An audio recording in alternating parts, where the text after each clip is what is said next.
Hello, I'm the NRA Man Forever. I thank you for watching my channel.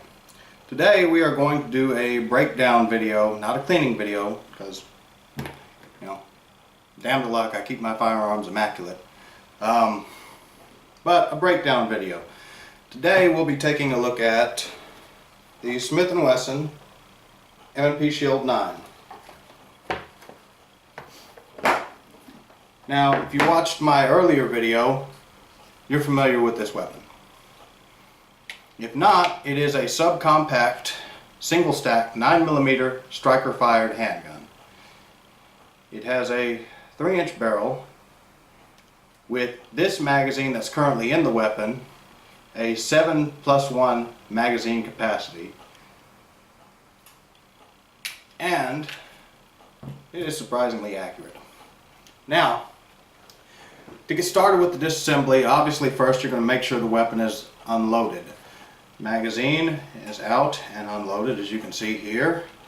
Lock the slide back. You can see right there, there's daylight, there's part of my face. There's nothing in the mag well and nothing in the chamber.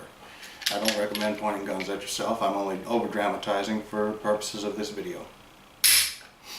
We've determined the weapon is unloaded, so release the tension off the striker, and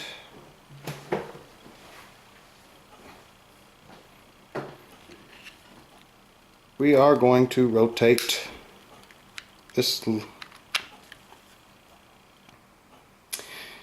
We are going to lock the slide back. Looks like I'm going to have to do this left-handed.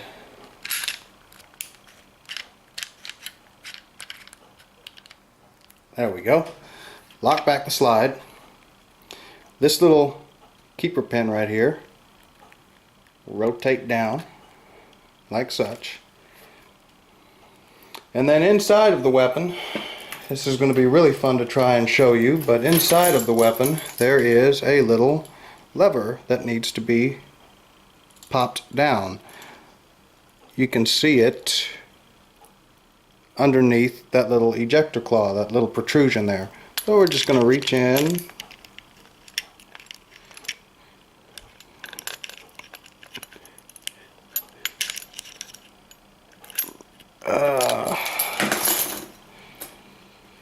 the stuff I go through to entertain and educate. 1 second.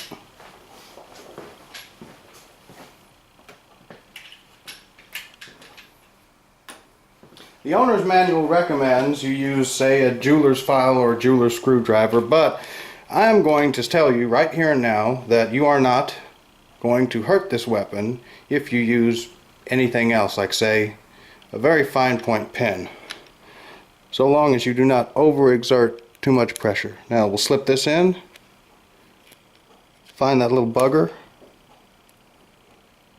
there he is, and push him down.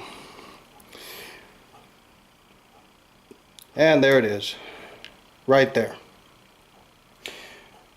With that little, I can't remember what it's called, with that little lever down, we are going to now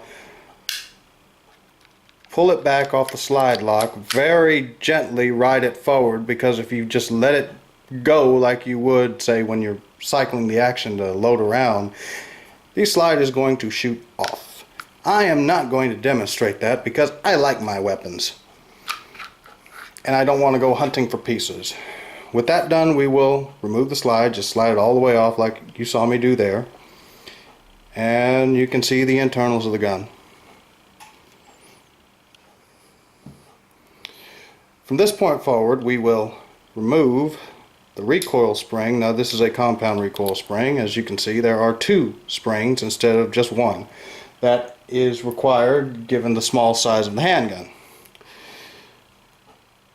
And we will lift up, push forward just a tad, and the barrel and chamber come out as one. Now, I'm not going to clean this weapon because it doesn't require it. It is clean, it is lubricated. First of all, consult your owner's manual. Always read your owner's manual. I've been playing with guns my entire life. Anytime a new one comes into my collection, the first thing I do before I touch off with it is read the owner's manual to see how it is supposed to break apart and go back together.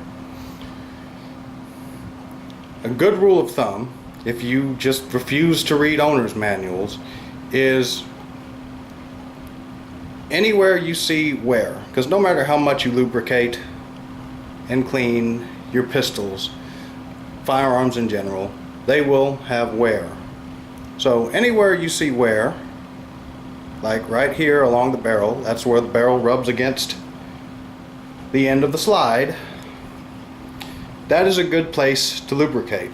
Now, same goes for the slide itself. Right here. Right here. Obviously, along the guide channels or guide rails, whatever you want to call them. Slide the barrel back in. Sorry about that. Always, when you're reassembling a Smith & Wesson M&P Shield 9, this little portion right here, it almost kind of looks like a nipple. That goes right there. So you're going to slide that in, just like that. Come around back here.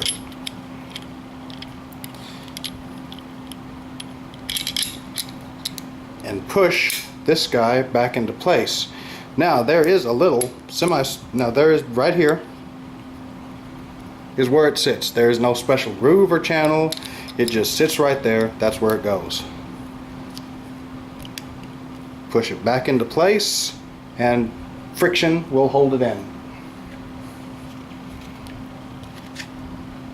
Take the frame, and you don't have to do this upside down. I'm only doing it for the purposes of this video. Slide it back on.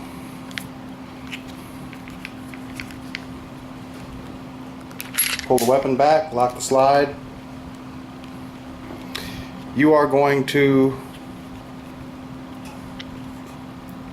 pop this guy back up into place. This little annoying guy right here. Pop it back into place because the firearm will not function properly. It will not fire. Sear disconnect lever, that's what it's called. Then you are going to pop that back. Let it go forward.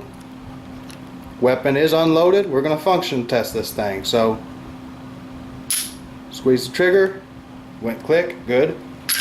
Rack it, still holding the trigger down. Let it go forward. Listen for the click from the sear resetting. There it is. Alright, good. Now the purpose of the functions check is to make sure that you put the gun back together the way it was intended to go together, and to make sure that it is still functioning as it was intended.